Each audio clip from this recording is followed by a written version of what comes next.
আমার ছেলেটারে মারলো গো।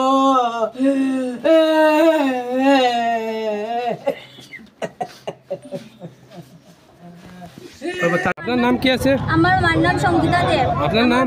আমার নাম দেবাঞ্জনা দেব। আমি এইচএসের ফাইনাল এক্সাম দিচ্ছি। আর আমার এইচএসের ফাইনাল এক্সামের আগে থেকে আমার বাবার এই ঘটনা হয়েছে, আমি তো জানি না। আর আমি যেদিন 13 এক্সাম দিচ্ছি আমি এসে দেখি কি ঘটনা। হ্যাঁ, এখন আমি কিরকম এক্সাম দিব? আমার তো এক্সাম দিতে লাগে। আমার বাবার অনেক কিছু স্বপ্ন, আমি যাতে বড় হই, সব স্বপ্নের তখন আমার যেমন বাবাকে যেরকম হয়েছে এরকম যেন ওর ফাঁসি হয়। যেদিন ওর ফাঁসি হবে আমরা তো শান্তি হবে না, কিন্তু একটু শান্তি পাবো আমরা। আমার বাবার ওর যদি ফাঁসি হয়।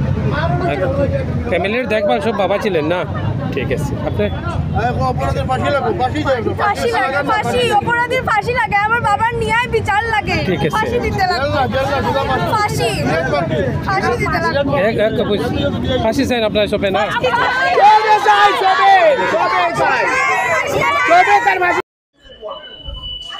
আমি দেবাশিস দেবের মেয়ে। আমার মার নাম সঙ্গীতা দেব, আমার বোনের নাম দেবজানী দেব। আমরা 4 জনই আছি ফ্যামিলিতে। আজকে এই অঘটন ঘটিয়ে গেছে, আমরা সেটা জানি না। সেটা গল্লির মধ্যে জানি না কেন অত কষ্ট করে আমার বাবাকে মারা হয়েছে, যেটার আমরা দাবি চাই। রকি দেব, চরণ দেবের ছেলে। কিসের জন্য এটা আমরা জানি না। ও আমাদের বাবাকে মার্ডার করেছে। মার্ডার পিছন দিকে। আমার বাবা জানেও না যে ও মারবে বলে, কোনো দুশ্মনী নাই, কোনো কিচ্ছু নাই। কেন মেরেছে এটা তো আমরা গল্লির মুখে দাঁড়িয়েছিল। আর বাবাকে পিছন থেকে একবার মেরে নাই, 2-3 বার মেরেছে। রবিবারে, সানডেতে, হ্যাঁ রবিবারে মেরেছে। আর এখন আমরা উপযুক্ত শাস্তি চাই। আর আমাদের ঘরে তো কেউ ইনকাম করে না, শুধু বাবাই করতো। আমার পড়াশোনার খরচ খানি সব বাবাই করতো। প্রশাসনকে বলছি এই সব কিছুর বার উঠাতে লাগবে, মানে লাগবে, না হলে আমরা মরে যাব, আমরা পারবো না থাকতে। এখন আমার বাবাকে কষ্ট দিয়ে মেরেছে, এটার জন্য ফাঁসি দেব, রকি দেবের শাস্তি চাই।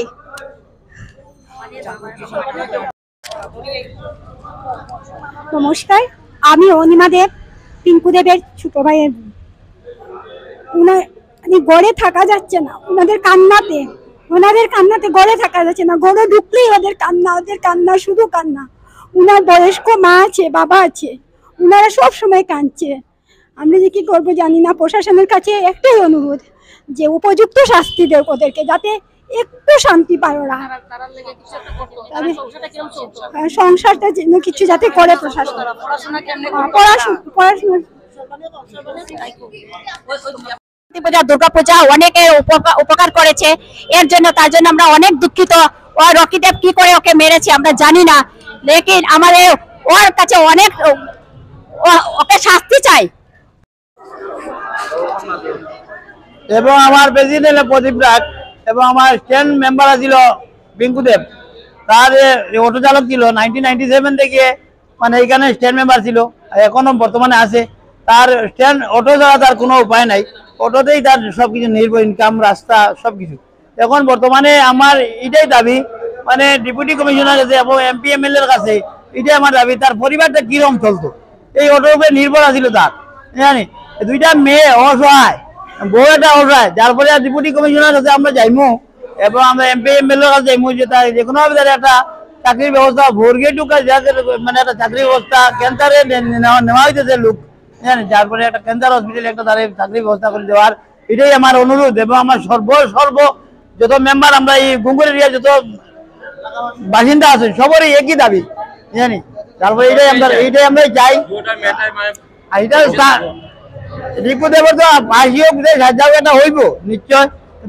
এটা তো কোর্টে চলবো। বর্তমানে তার পরিবারটা চলার মতো কোনো ক্ষমতা নাই, কোনো রাস্তা নাই। এটাই আমাদের দাবি, জানি।